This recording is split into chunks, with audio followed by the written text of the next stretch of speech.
Bueno, hablando de Juan el Bautista había sido un hombre escogido por Dios, un hombre llamado por Dios desde su nacimiento para un ministerio especial. ¿Sabes que Dios tiene ministerios especiales? ¿Sabes que Dios tiene planes con nuestras vidas desde antes que nosotros nacemos? Desde antes que tú llegaste a este mundo, ya Dios tenía un plan y un propósito para ti.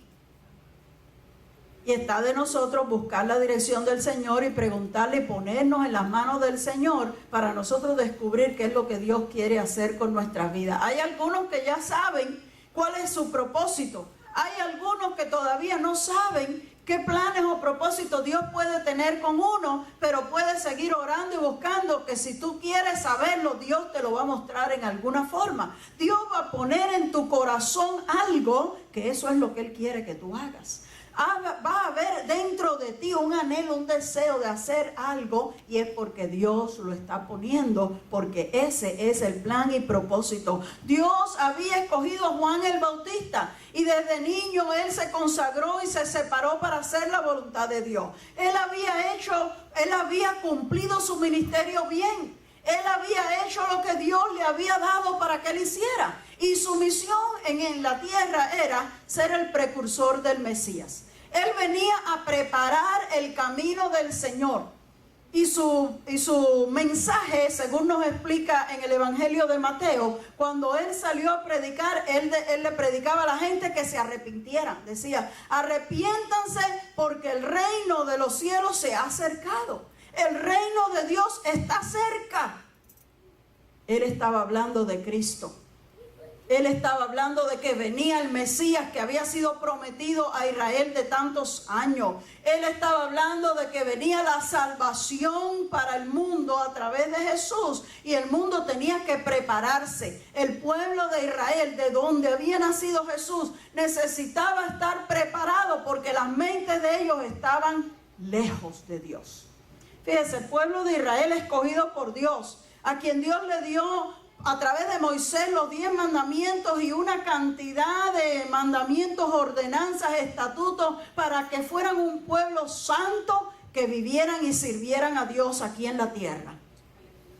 Pero ya había pasado tanto tiempo que ellos estaban en la monotonía que estábamos hablando hace un ratito. Dios mismo a través de uno de los profetas dijo, este pueblo de labios me honra, pero su corazón está lejos de mí. En otras palabras, seguían haciendo las cosas que decía la ley. Seguían cumpliendo con los requisitos, las ceremonias, las fiestas, los ritos que habían sido establecidos de cómo servir a Dios. Ellos lo seguían haciendo, pero lo hacían de labios para afuera. Ya al Señor no le gustaba eso. El Señor le gusta cuando tú le sirves de todo tu corazón. Cuando tú le amas sinceramente. ¿Has oído a alguna persona decirte te amo y tú por dentro decir yeah? Porque no me lo demuestra mejor de otra forma. Porque las palabras en sí no es todo. Tú puedes decir algo y la otra persona entender lo contrario a lo que tú dijiste.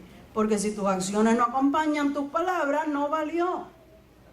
Y Dios se da cuenta y Dios reconoce y no le agrada cuando nosotros del labio decimos, sí Señor, yo te amo, pero cuando llegue el momento hacemos cualquier cosa, pecamos, ofendemos a Dios, quebrantamos su ley y no nos da ni el menor remordimiento. Y si alguien nos dice algo, decimos, ay, pero todo el mundo hace eso. Ay, yo no creo que eso es malo. Pero ¿quién te preguntó si tú crees que es malo o no? Eso no nos toca a nosotros decidirlo. Si la Biblia dice que está mal, está mal. Ay, pero todo el mundo lo hace. ¿Y qué importa? Esa no era la pregunta. La pregunta es, ¿lo aprueba Dios? Si Dios no lo aprueba, no se puede hacer aunque todo el mundo lo haga. Un día el Señor va a venir a juzgar la tierra y no se va a dejar llevar por lo que la gente piensa. Porque en este país donde nosotros vivimos se permiten muchas cosas que Dios no permite, pero la sociedad lo aprueba. Ya son cosas que, bueno, hasta se hablan, hasta a los niños en las escuelas se les trata de hacer ver que no hay nada de malo en eso y que no se tienen que sentir mal. Y a veces hasta se les explica a los niños en las escuelas que sus padres son de otras épocas y no pueden entender estas cosas. Pero eso está ok y no hay nada de malo en eso. Es triste, hermano, que nosotros, nuestros propios hijos, estamos tratando de enseñarlos de una manera y la sociedad en que viven les enseña otra y ellos asimilan lo otro mejor que lo que uno le enseña. Nosotros tenemos que orar y clamar que Dios nos dé gracia y sabiduría cómo criar nuestra familia en el temor de Dios. Porque el mundo no tiene temor de Dios. Y ese era el mensaje principal de Juan el Bautista. Hay que arrepentirse. ¿Qué quiere decir arrepentirse? Arrepentirse es sentirse mal por algo que uno ha hecho mal, pero sentirse mal porque te das cuenta que estuvo mal hecho y que ofendiste a Dios con eso. Hay muchas personas que cuando las cogen en un acto dicen la palabra I'm sorry. ¿Has oído tú a alguien decir I'm sorry que tú te das cuenta que la verdad que esa persona no siente en lo absoluto nada? Oh sí, el I'm sorry se usa muchísimo. Mira, usted está caminando por las tiendas, alguien te da un empujón, te pisa un pie, dice I'm sorry y sigue caminando. Pues yo no lo veo sorry, ni le importó. Y a lo mejor yo estoy, ay, cómo me dolió. Y él siguió por ahí su camino. O el I'm sorry no es nada. Es una frase, vaya que suene bien en ese momento. Pero para Dios, cuando tú sabes que hiciste algo que Dios no le agrada, te arrepientes sinceramente, te duele en tu corazón haber quebrantado la ley de Dios. Te duele en tu corazón pensar que ofendiste a Dios con palabras ofensivas, con actos que no debías de haber cometido, con acciones, con cualquier cosa que hiciste que no le agrada a Dios, o sencillamente el sorry es I'm sorry que me cogieron en él. I'm sorry que se enteraron los demás. ¿Qué quiere decir el I'm sorry que estamos diciendo? Lo siento que te diste cuenta. Ojalá nunca lo hubiera sabido. Yo viviría más feliz. Hermanos, Dios conoce nuestros corazones. Y Dios quiere que nosotros seamos gente genuina, gente sincera. Que cuando tú dices lo siento, realmente lo sientas. Que cuando tú digas, Señor, perdóname, realmente estés sintiendo el deseo, la necesidad de recibir perdón por algo que hiciste mal o dijiste mal. A veces el pedir perdón se vuelve como una amenaza. Ahora, como te pedí perdón, no lo puedes mencionar más. Se acabó el asunto. Ya habíamos hablado de eso otro día, ya no hablemos más de este asunto. Pero no hay dolor, no hay quebrantamiento, no hay verdadero arrepentimiento. Pues Juan empezó a predicar y era tanta la gente que se acercaba, porque cuando él decía arrepiéntanse que el reino de Dios se ha acercado, reino sonaba para ellos como algo que ellos querían enterarse. Oh, qué bueno, al fin vamos a vencer a estos romanos odiosos que nos han controlado por tantos años. Al fin el reino de Dios, eso es lo que promete la Biblia. El Hijo, el Mesías que Dios va a levantar para derrotar este gobierno romano. Empezaron a venir montones de gente. Vamos a oír de qué habla este nuevo profeta que está diciendo que el reino de Dios se ha acercado. Y era tanta la gente que venía que ya él dejó de entrar a la ciudad para no provocar que el mismo gobierno romano se preocupara de qué es lo que estaba pasando, o fuera a pensar que estaban haciendo una revuelta o ¿cómo se dice? Para atacar, para sublevarse. Y entonces él se quedaba en las afueras de la ciudad y la gente iban a donde él. Dice la Biblia en el Evangelio de Mateo capítulo 3 que toda la ciudad salía allá donde él estaba para oírlo. Quiere decir que Juan estaba teniendo mucho éxito en su ministerio. Y él fue el que instituyó el rito del bautismo. Él decía, como señal de que se han arrepentido, yo los voy a bautizar. Bajen aquí a las aguas y yo los voy a sumergir en las aguas para perdón de los pecados. Y venía mucha gente. Pero entre ellos también venían gente que venía nada más que a oír, a enterarse. Y cuando él decía que había que bautizarse, pues también venían y decían que se querían bautizar.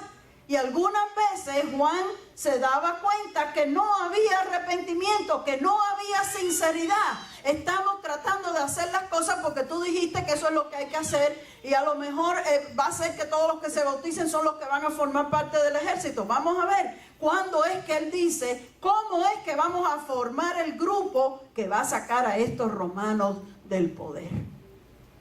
Se acercaban a bautizarse y entonces Juan predicaba más duro. Y les decía, ustedes son una generación de serpientes. Ustedes son una generación de víboras. Ustedes están haciendo esto, pero realmente sus obras no acompañan lo que ustedes están profesando. Ustedes tienen que hacer frutos dignos de arrepentimiento. En otras palabras, tiene que haber un cambio.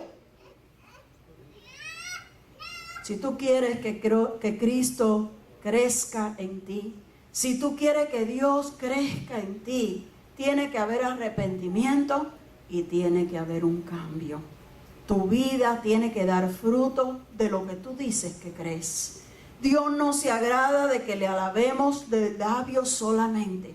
Dios no quiere que le sirvamos solamente como una costumbre, una rutina, sino que tú le sirvas con todo tu corazón. El primer mandamiento dice, amarás al Señor tu Dios con todo tu corazón, con toda tu alma, con toda tu mente. ¿Qué hay en tu mente? Y con todas tus fuerzas. ¿Qué es lo que tú haces con tu fuerza? ¿A dónde vas? ¿En qué te ocupas? ¿A qué te dedicas? Dios quiere que tú te dediques a servirle. Nosotros usamos mucho esa frase de servir al Señor. Y nosotros a veces decimos, yo hace 20 años que estoy sirviendo al Señor, 30 años que estoy sirviendo al Señor. ¿Qué quiere decir servir al Señor? ¿Usted se ha puesto a pensar? ¿Qué quiere decir servir al Señor? La palabra servir es trabajar, es hacer algo. ¿Qué hacemos por el Señor? Sencillamente venir y escuchar. Servir al Señor es ponerse al servicio de Dios, es hacer algo por el Señor. Y Dios quiere que tú y yo hagamos algo por el Señor. Cada uno puede preguntarse a sí mismo, ¿qué yo puedo hacer por el Señor? Y si tú eres sincero, tú vas a encontrar que hay cosas que tú puedes hacer por el Señor.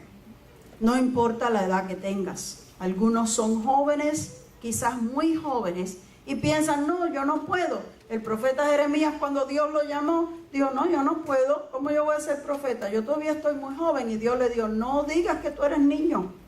Tú vas a hacer todo lo que yo te diga. Los que están jóvenes y piensan, yo soy muy joven, date cuenta que si Dios está tocando tu corazón es porque Él te va a preparar y capacitar y Él te va a mostrar qué tú puedes hacer aunque eres joven. Los que están ya más mayores, muy mayores, quizás piensan, ya yo no puedo, ya yo no tengo la fuerza, el ánimo, ¿qué cosa yo puedo hacer? Pero si sinceramente tú quieres servir al Señor, Él te va a mostrar qué tú puedes hacer, aunque no tengas la fuerza y la energía que tiene una persona joven. Porque todavía hay cosas en la obra de Dios que se pueden hacer, aunque uno no tenga fuerza ni tenga energía. Oí de una señora anciana que toda su vida había sido muy activa en la iglesia y ya por su enfermedad, por su salud, por su edad, no podía continuar. Ya casi no podía ni ir a la iglesia porque estaba en silla de ruedas. Y ella se sintió triste y pensó, toda mi vida he servido al Señor, pero ya no puedo. Y de momento, el Espíritu de Dios habló a su corazón y le dijo, ¿quién dice que tú no puedes servirme? Aleluya. Todavía hay cosas que tú puedes hacer aunque no puedas salir de tu cuarto. Y entonces ella empezó a sentir, le venía a la mente idea de lo que ella podía hacer. Y agarró su teléfono y se puso en comunicación con otras personas de la iglesia y les dijo, yo quiero ser una intercesora.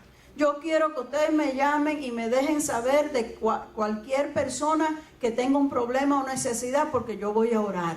Y entonces le empezaban a llamar y decirle, tal persona tuvo un accidente, tal persona está sin trabajo, tal persona tiene un hijo preso, tal. Y ella lo iba escribiendo. Cada vez que ella recibía una llamada, ella escribía el nombre de la persona y cuál era la petición. Y se empecé a colocar en mi cuarto, en una mesa, todas las peticiones. Y cada día yo comenzaba a orar, intercedía y miraba los papeles, los nombres, las situaciones y las presentaba delante de Dios. Luego seguí haciendo llamadas y dije, quiero que me den información de pastores, de misioneros que están en otros lugares y tienen alguna situación difícil para yo orar y clamar por ellos. Entonces tenía una mesa para las peticiones de la gente de la iglesia y de las personas de la familia, y otra para pastores y misioneros que están en otros países. Y cuando vino a ver, ella dice, yo tenía formado en mi cuarto un ministerio completo de intercesión. Sí, hay cosas que tú puedes hacer. Dios está buscando corazones dispuestos, y la obra de Dios es bien grande, bien amplia. Hay muchas cosas que hay que hacer. Dios te va a mostrar qué cosas tú puedes hacer. Tu pregunta debe ser, ¿cuál es mi lugar en el reino de Dios? ¿Qué yo puedo hacer para ayudar que el reino de Dios se siga extendiendo? Y Dios te va a ayudar, Dios te va a hablar, Dios te va a dirigir y tú vas a poder cumplir el propósito de Dios para ti.